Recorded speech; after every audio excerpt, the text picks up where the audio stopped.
नमस्कार दोस्तों, आपका स्वागत है अजीत बुलेटिन में।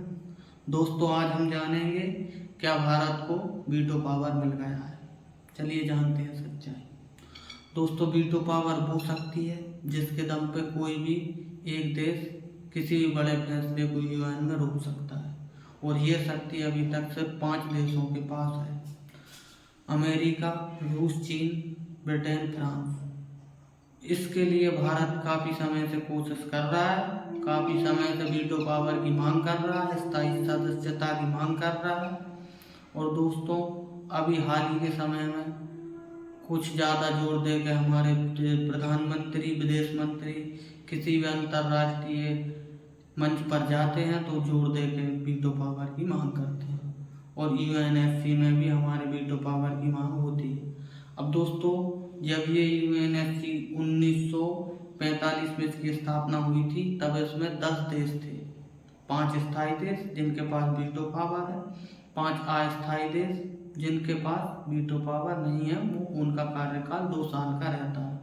ऐसा नहीं है दोस्तों कि भारत ने यूएनएससी की सीट पे बैठा ही नहीं है, बैठा है, अस्थायी रूप से बैठा है, और भारत यूएनएससी में 8 बार बैठ चुका है। दोस्तों, यूएनएससी का मतलब क्या है? यूएनएससी का मतलब है विश्व में शांति रखने के लिए ये एक मंच बनाया गया था दोस्तों, कि दुनिया में कहीं भी कुछ भी गलत होता है तो उसका जो भी समस्या है, जो भी है, उसका यहाँ हल होगा।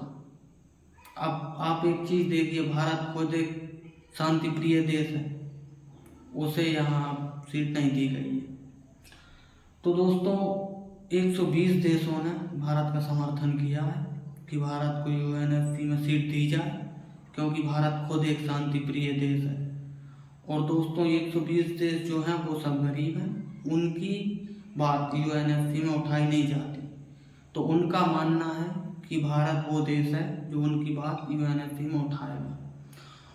और दोस्तों, जो 120 देश हैं वो तो ठीक है दोस्तों, यूएनएससी के भी सदस्य, स्थायी सदस्य देश भारत को सीट देने के लिए तैयार हैं। बस सिर्फ चीन, अमेरिका, रूस, फ्रांस, ब्रिटेन ये भारत को स्थायी सीट देना चाहते हैं। दोस्तों, सिर्फ चीन वो देश है जो खुल के भारत को वीटो पावर देने का समर्थन नहीं करता, या कहें विरोध करता है।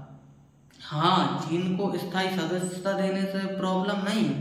ये उसने बोला है कि स्थायी सदस्यता भारत को या किसी भी नए देश को जिसको भी जोड़ना है उसे स्थायी सदस्यता दिए जानी चाहिए, लेकिन वीटो पावर अब किसी देश को नहीं दिया जाना चाहिए।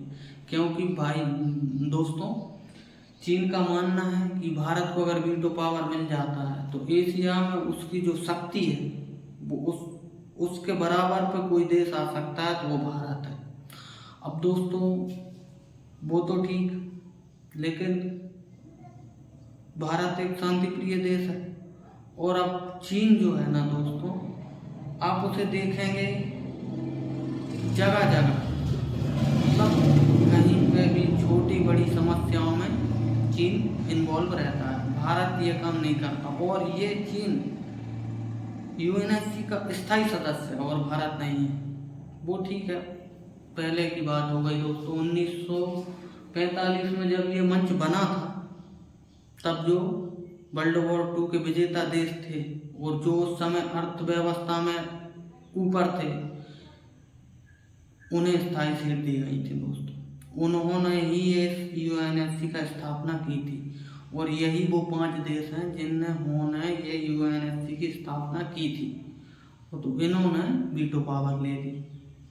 दोस्तों, ये भी जान लेते हैं कि भारत के वीटो पावर से चीन को क्या समस्या है, और अगर भारत को वीटो पावर मिल जाता है तो चीन को आगे क्या समस्याएं आ सकती हैं। तो दोस्तों, चीन और भारत की लाइन ऑफ कंट्रोल की समस्या जो कि काफ़ी समय से चली आ रही है, और ये यूएनएससी में नहीं होती। अगर भारत को वीटो पावर मिल जाता है तो भारत की जो सदस्यता है, जो सीट है, जो वीटो है, वो सब देशों से शक्तिशाली रहेगा। तो इस चीज़ को एक बड़े ही अच्छे तरीके से वहाँ उठाया जाएगा। और दोस्तों, आतंकवाद, भारत लंबे समय से आतंकवाद से जूझ रहा है और ये चीज़ यूएनएससी में नहीं उठाई जाती। और ये चीज़ दोस्तों की एशिया में अभी फ़िलहाल के समय में भारत को शक्तिशाली के रूप में देखा जाता है, लेकिन सुपर पावर के रूप में चीन को देखा जाता है। अगर भारत को वीटो पावर मिल जाता है तो भारत भी एशिया में सुपर पावर की नज़र से देखा जाएगा। और दोस्तों, इससे ये चीज़ तो क्लियर हो गई है कि भारत को अभी तक वीटो पावर नहीं मिला है। लेकिन दोस्तों, वो दिन दूर नहीं जब उस यूएनएससी की ताकतवर शक्तिशाली मेज पे तिरंगा को भी स्थायी सदस्यता मिलेगी। जय हिंद दोस्तों। वीडियो पसंद आई हो तो वीडियो को लाइक